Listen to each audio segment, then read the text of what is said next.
It's common knowledge that U.S. universities are predominantly liberal, but judging by some of the classes being offered, well, it looks like blatant radicals are running these schools, and they're not even trying to hide it. Now, the University of Texas features a course in Che Guevara's Latin America, where students survey class relations in the countries mentioned by Che in his memoirs.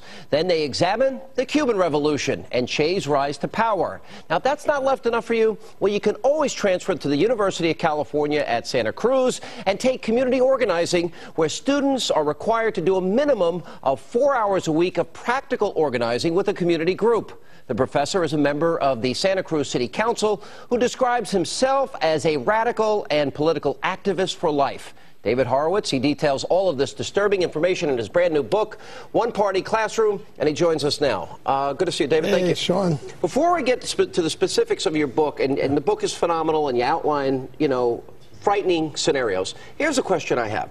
When I ask people what the role of the U.S. is, should the U.S. provide health care and daycare and housing, and are they responsible for a cradle-to-grave society, many people say yes when I interview them on our Man on the Street segments. Well, is this a result of... They've been to a university, yeah. One of the Santa Cruz courses describes itself this way. The goal of this seminar is to learn how to organize a revolution. And then it goes on to explain that revolution is anti-capitalist, anti-global capitalism. What's happened to our universities, Jacob Laxton and I wrote this book. We have 150 courses from 10. There are 4,000 universities.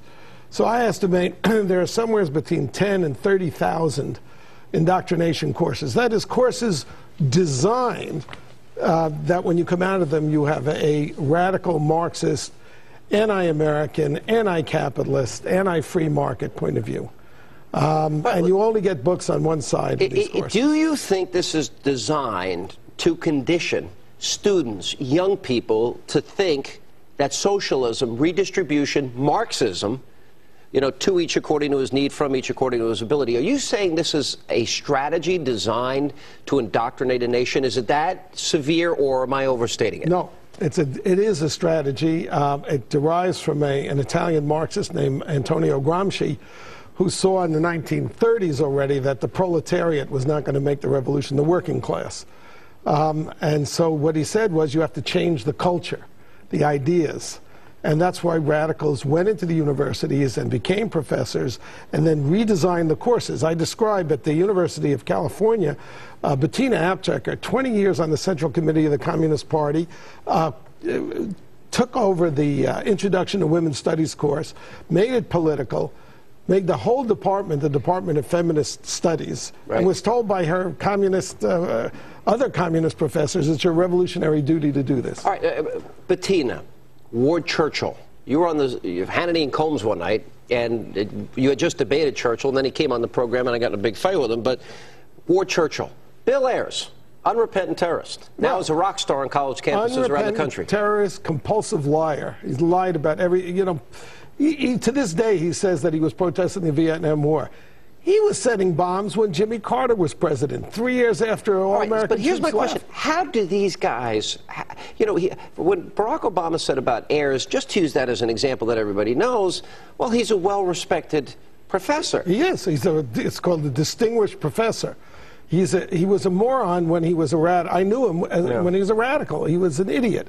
Very shallow person, very dedicated to the destruction of this country. How is it that there's so many of them? I mean, that's, I guess, the thing. Because they recruit each other. I mean, you want a job, you've academia. Right out the string. Yeah, there's no more demonstrations. Come into academia. You can work 6 hours a week. You can make $100,000 a year. You have a lifetime job. You get 4 months paid vacation.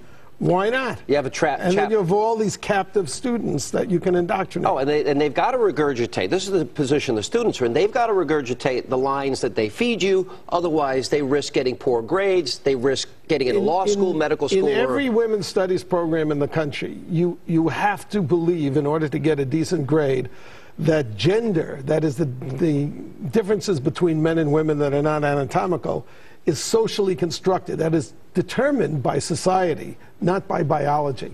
You know, if you go to the biology department or the neuroscience department, you'll find out that men and women are different.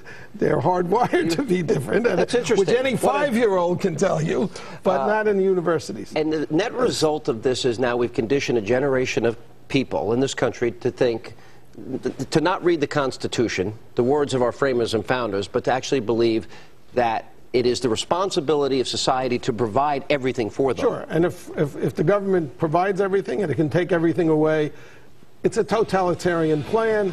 And if you wondered where all those Obama activists, all the ACORN activists came from, they came through American universities and were trained in courses like we described. All right, it's called One Party Classroom. David, thank you for being with us. Appreciate it, as always.